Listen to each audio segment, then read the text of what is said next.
Hello there.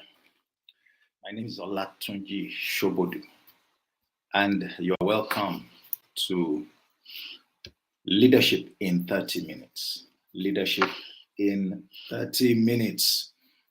And today I'll be speaking on a very important subject. The topic is just speak the word. Just speak the word. Now, why are we looking at this topic?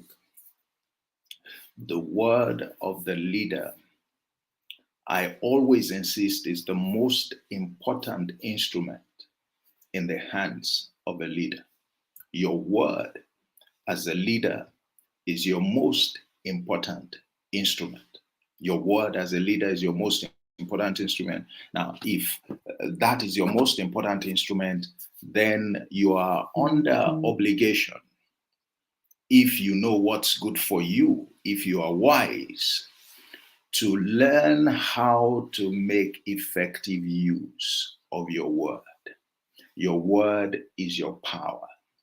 All right. It said that the word of the king, where the word of a king is, there is power. Where the word of a king is, there is power. So, do you know the significance of your word as a leader? Do you know that traceable to your lack of impact, to the frustrations that you're experiencing in your assignment as a leader, are the words that you are employing? Are your words indeed powerful? The word of a king is meant to be powerful, but are your own words powerful? Do they carry the weight that they're supposed to carry? Can your words be relied upon as a guide at critical times for your people? All right. Are you using your word as a crucial element for conveying the authority that your leadership commands, or at least should command? All right. So this is coming to you from Emmet Leadership Academy, where I'm founder and CEO at Emmet Leadership Academy. We nurture leaders based on truth. So if you are interested in doing leadership right, doing leadership powered by the truth, and the truth drawing heavily from the Word of God, this is where you want to be. And you want to listen to proven insights on how leadership is done. So today I want to draw from a lesson in Luke chapter 7, and I believe it runs from, like verse 3 actually to 13 or thereabout. Just speak the word, or if you like, just speak a word. Now, the passage or the story that I want to use, some interpretations said just speak the word, some interpretations say just speak a word. Either way, the focus is on the word of the leader. So what happened here? In this instance, we had the case of a centurion, a top person in the army who had a servant. One of his servants was very sick. One of his servants, was in dire need of healing. And the servant, the centurion now ran to Jesus, ran to another leader for help. In fact, in this version, it says he sent, emissaries, sent some leaders to Jesus for help. He was seeking for help for his servant. He took that step, all right, because of his servant. It is said that his servant was very trustworthy. His servant was very valuable. His servant was there to him, and so he did what he needed to do. Now, when he sent his servant, the elders to Jesus, please, I need help. I have someone here who is sick, and I know that you can help me sort out this situation.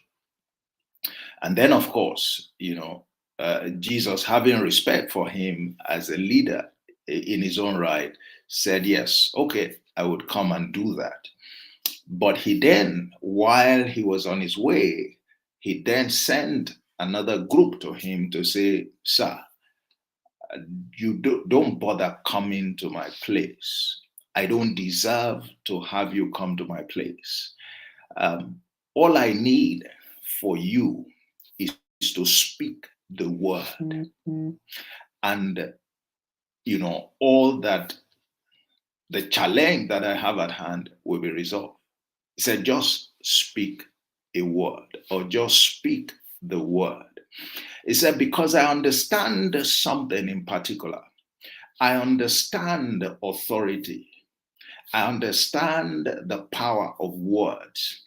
I understand the power of the words of a person in a position of authority. Why? I am under people who have authority. That is, I report to some people, and I also preside over some people. So there are people who report to me. He said, and I say to this one, go, and he goes, and I say to that one, come, and he comes. He says, so I understand. So you don't have to come all the way. I value the power of your words. You are a person in the place of authority. That's why I have sent people to you. And if you would oblige me, just use that authority in my behalf, in my favor.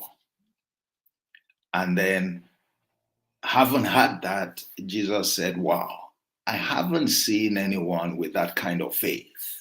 Not in all of Israel. This is amazing. There are a lot of mysteries there. But I want to draw attention to something.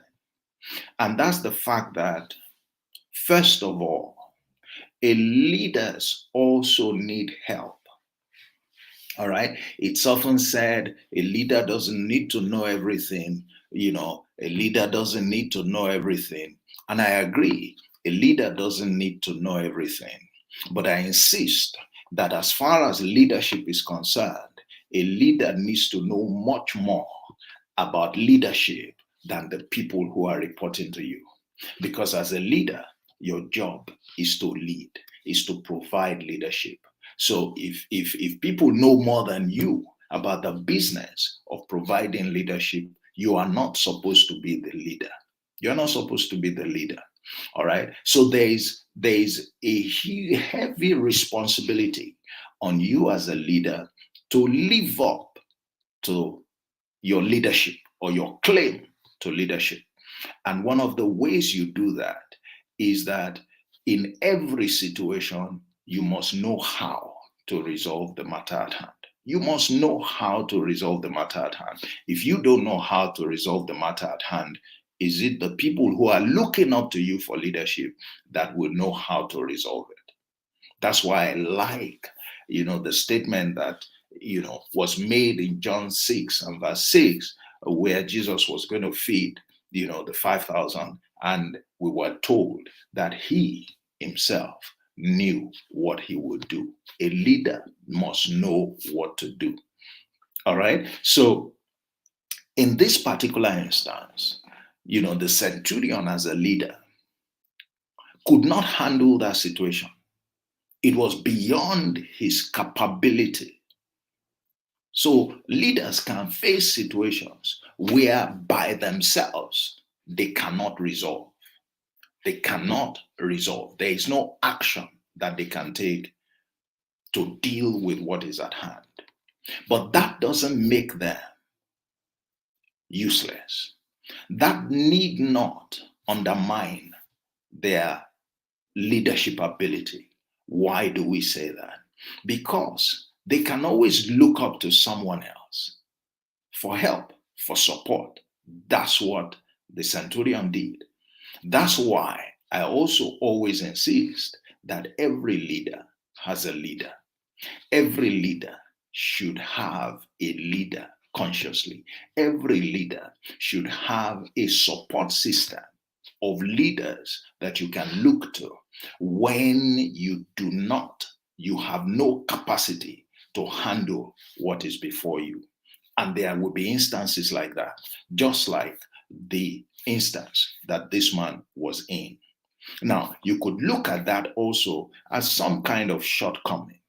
But I hope that from this experience, that leader, the centurion, his eyes would have been opened to his shortcomings, and he will subsequently take steps to address them. Because a leader also must not abide, in the place of shortcomings. Yes, the fact that, a situation arose, your people brought an issue to you that you cannot deal with yourself, taking action by yourself, does not, and you had to look elsewhere to bring help, does not mean you should allow situations like that to repeat themselves. Situations like that should open your eyes to the gaps in your leadership capabilities, and you should take steps to address them. You should take steps to address them. So in this case, we had a situation where the centurion could not handle an issue, and he looked up to another leader, one that he had respect for help. He reached out for help. You must learn to reach out for help. But notice, in reaching out for help, he knew precisely the kind of help he needed. He knew precisely what he could get from the one that he was looking up to. He knew that he was reaching out to a person of authority, a person who was a leader indeed, one who had authority, who operated at a higher level of authority than he operated. He was very clear in his mind. When he sent people to Jesus, he knew that here is a man of authority. I've heard the kinds of things that is done and is able to resolve the situation I have at hand. And what do people in authority have as their key instrument for carrying out, their authority, for exercising their authority? It is their word. It is their word. That's why he said, "Sir, it isn't your physical presence that I need. You need not come. Your physical presence is making too much of a demand on you. But I know exactly what I need. What I need is a word from you. Because your word is power. Because the authority that you command is expressed through the words that you speak." That's why, I get uncomfortable every time people talk about the fact that, leadership isn't about authority, isn't about using your power and all of that. Yes, it is. There is abuse or misuse of power, but leadership requires the use of authority. There are times when you have to use that authority, when what distinguishes you from your team is the authority that you have. Is the authority that you have.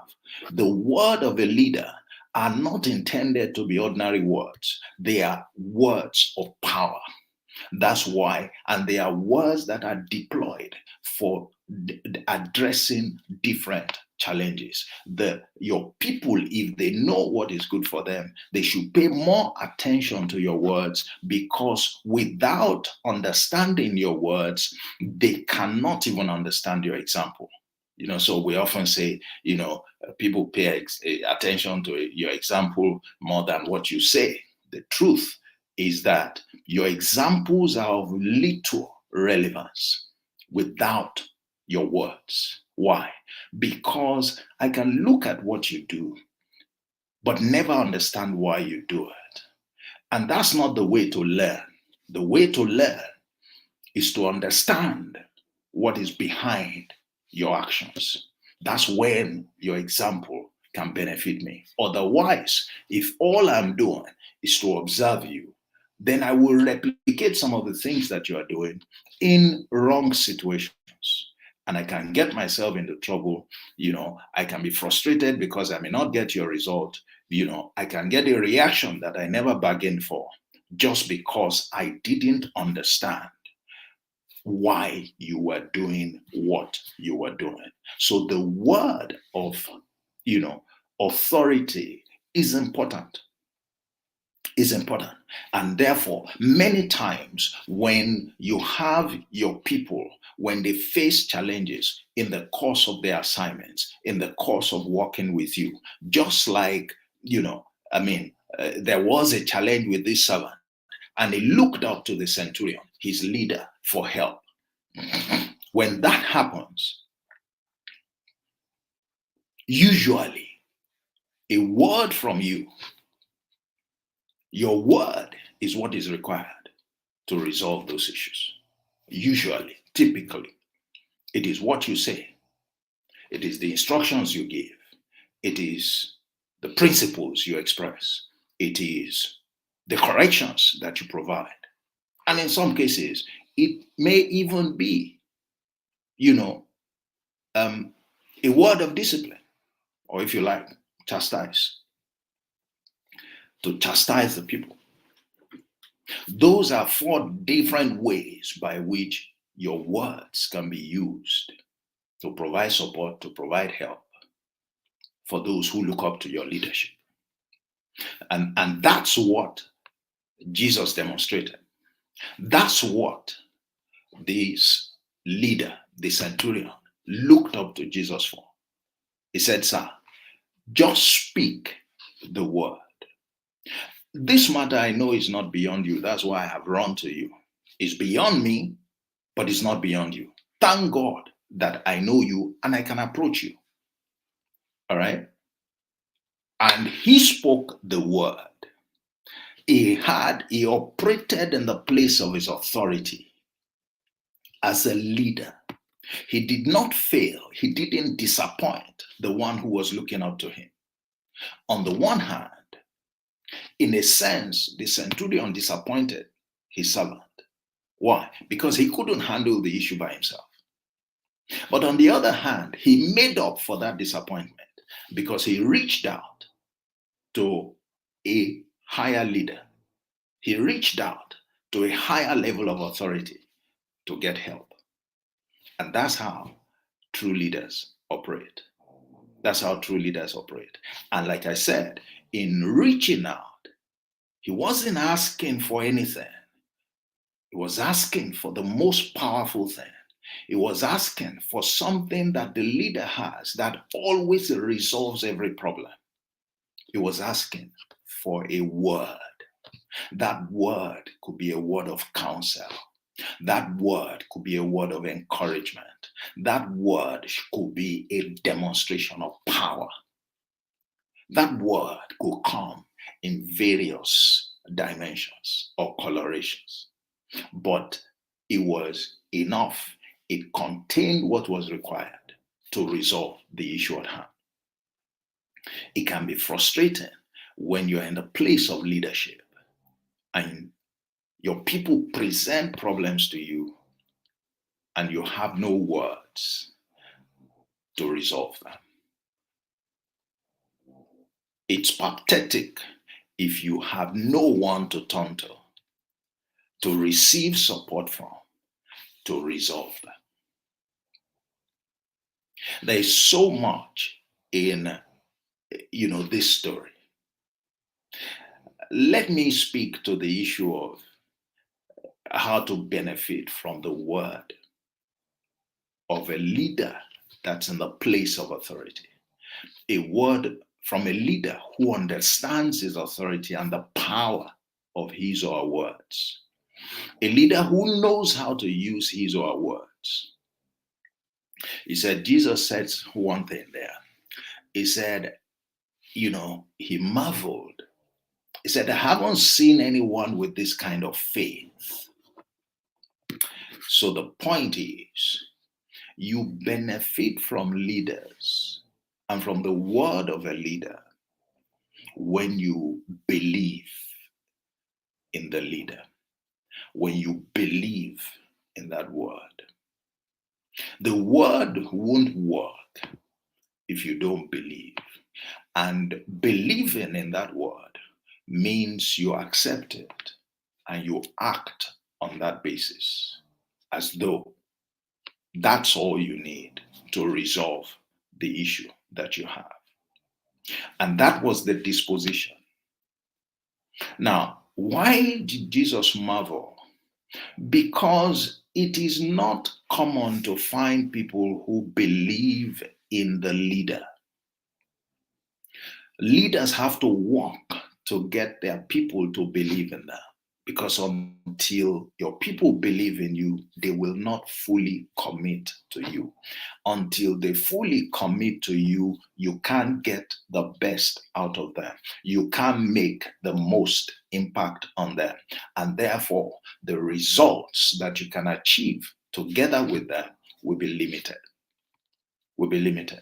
That's why when Jesus was talking, he said, look, you want to serve me, you serve with all your might, with all your strength, all right, with all your mind. You serve with everything. That is, you must be fully committed. You must be fully committed. That's why he said, if you lay your hand on the plow, you must not look back. All right, so, concentrated, focused, commitment. That is what gets you the best that a leader has to offer. That is what puts the leader in a place to have maximum impact on you. And that is to help you. But this is where a lot of people miss it. And they miss it for a variety of reasons. If you look at, my YouTube channel, you would find a recording there where I speak to the issue. I said 7 reasons or so why people will not follow you. There are all kinds of reasons. But today, perhaps one of the reasons is that, people believe that they can lead themselves. Why must they look up to you for leadership? There is pride all over the place. People talk about being self-made when in fact there is nobody under heaven that is self-made. Why? Because every one of us benefits from our interactions with others. So even when you are not consciously, getting benefit or subjecting yourself to be influenced by anyone, you are being influenced anyway by your daily interactions with people. Your thoughts are being shaped, your convictions are being affected. And so you are being changed. You are being changed. Nobody should claim, to be self-made. You can't be self-made. What do you know? If you know anything, it's because you were taught. If you know any principle, it's because somebody taught you, either consciously or unconsciously. If you read a book and now you're suggesting that you're self-made, that's a lie. Because the book you read influenced you. The ideas you have, you collected it from somebody. All right? So that's why it said there is nothing new under the sun. There's nothing new under the sun.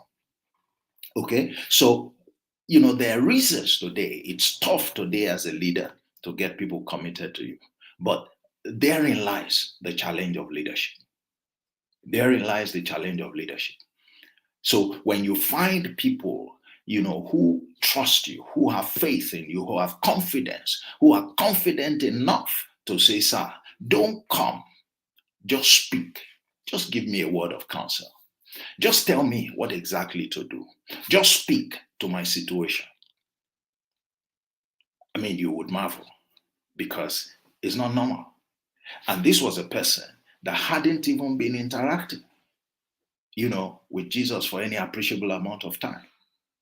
He wasn't following him consciously, but he obviously knew him. He had heard about him. He had placed him in a place of authority, so much so that when he had this problem, he was able to reach out to him. He knew exactly what he wanted. He knew exactly what he wanted. If the word of Jesus had not been powerful, if his word didn't reflect the so-called authority of his leadership, it would have been a disaster. And that's what happens with some of us as leaders. We carry the title, but we don't live up to it. Our words do not live up to it. Our people can't rely on our words to bail them out when there's difficulty. That's a shame. And such situations are where your leadership, the credibility of your leadership is tested. In such situations, the credibility of your leadership is tested. In this case, Jesus passed with flying colors. Like I said, ultimately, the centurion also passed as a leader, because although he couldn't handle the situation that his servant was facing, his word was not powerful enough to handle that situation. He at least recognized somebody, another leader, where he could get support from. So don't let pride undermine your leadership. There are times when your leadership, your competence or capacity will not be able to handle the issue that your people are facing. But you must have people you can turn to get help from. Leaders at a higher level of authority who can provide a word of counsel, who can provide advice, who can give you direction, who can, strengthen you to be able to handle what you cannot handle. And when you have such people, make sure that you believe in them. Because if you don't believe in them, what they have, the authority that they carry, their word of power will not work for you. That's just how it goes. It won't work for you. It won't work, all right, for you. So just speak a word. How powerful is your word as a leader? How reliable is your word as a leader? Are you conscious of the role that your word plays in making leadership happen, in getting the results that is expected of a true leader? Your words are more important than you have given, than you have acknowledged. Your words are more important than the investment that you have made in the development of your capacity as a leader. If there is something that you need to pay more attention to, is your words. Is your words. And I might add that for your words to be powerful, you need to continually pursue knowledge. You need to be knowledgeable. You need to be knowledgeable. And as you learn, you act so that you develop, you build wisdom. So that you build wisdom. You grow continually in wisdom. Leaders can't stop learning, mustn't stop learning. When you stop learning, you start growing weaker as a leader.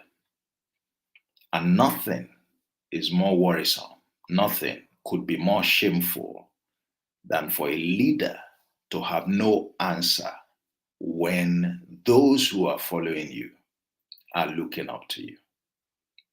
Nothing can be more humiliating in my view. No matter how much we try to hide under the fact that, yes, but a leader is a human being, a leader should be vulnerable, all of that is fine.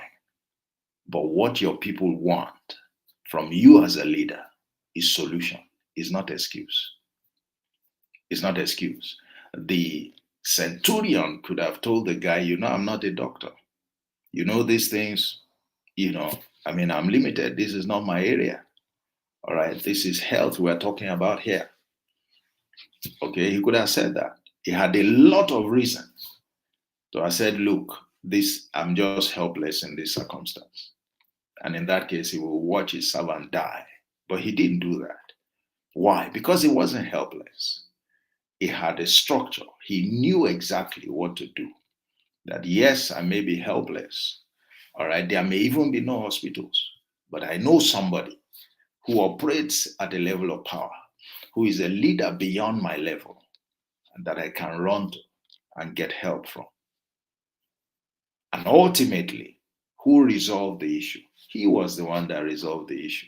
The servant didn't send anybody to Jesus. He was the one, as the leader, who sent people to Jesus and got solution for his situation. So he demonstrated capacity. He didn't just resign. So even in his vulnerability, he rose up to the challenge and found a way out. Leaders have the responsibility not just for solving problems directly, but also solving it indirectly. It shouldn't really matter where the solution comes. The display of your leadership is that at the end of the day, you got a solution to the matter at hand.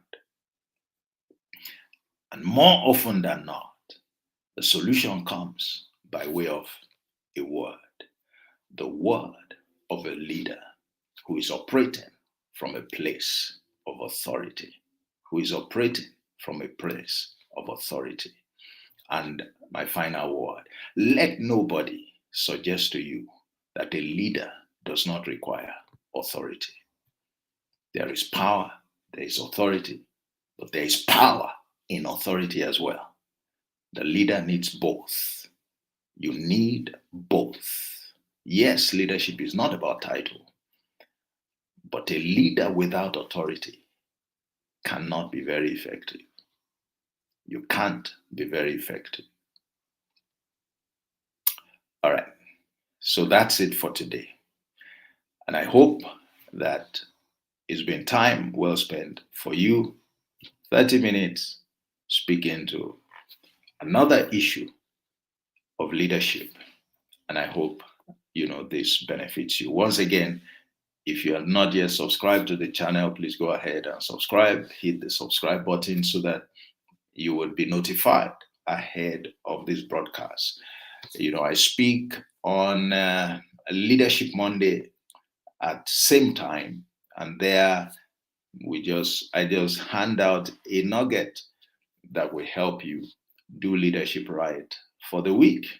I remind you of your responsibility to do leadership right. And on Thursdays, just like we have done, we take a bit more time, 30 minutes, and we go deeper into some other aspect of the all-important subject of leadership. Too often, you and I are looking, up to some other people to do leadership, to provide leadership, forgetting that each one of us is called at our various levels to be a leader to one person or a group, and it's important that true leadership, good leadership, starts with us. And it doesn't just happen. I fail to accept that people are born leaders. You develop leadership by subjecting yourself to the acquisition of leadership skills. There are skills to do leadership right. And if you want to be a good leader, you must go after them. It's one of the reasons that, these broadcasts are undertaken. So if you need help in any area of leadership, you can reach out. I have people I coach and mentor in these areas, executives, at different levels. And let's see if we can work together. Also, you would find scrolling below the screen is, a very important program that, we'll be starting off in July. Is called Profit from Parables, the parables of Jesus, which he never taught without. He never taught without using parables. They contain his secrets. There are hidden principles about how to live life more productively, how to get the outcomes you desire in life instead of just taking the outcomes that life has to give you. All right. And you want to join me? Let's go on an adventure into the 38 parables of Jesus. And let me show how to apply them in at least 9 areas, 9 priority areas of our lives. In your career, apply them to your business, apply them to your relationships, apply them to finance, apply them to investment, apply them to character development, apply them to what else? Leadership. Apply them to health and apply them to your spiritual development. I bet you may not have undertaken that kind of adventure before, but if you are excited by it, if you think it can be helpful, and I think so that it will change, your prospects, your future prospects completely. It will move you to a new trajectory in life. You want to join us. You want to join us. So check out the link, and join us. It would be great to have as many people, as we can undertake this adventure together, this life transforming adventure together. It promises to be a great time of deep, deep, deep insights. All right. And there are other programs. Just check the description. So until I come back again, Leadership Monday is next. Thank you for investing time to join me at today's broadcast. I hope to see you on Monday for just a few minutes so you can take delivery of your nugget for the week. Once again, Olatunji Shobodu is my name. Emet Leadership Academy, and it has been Leadership in 30 minutes. God bless you. Bye-bye.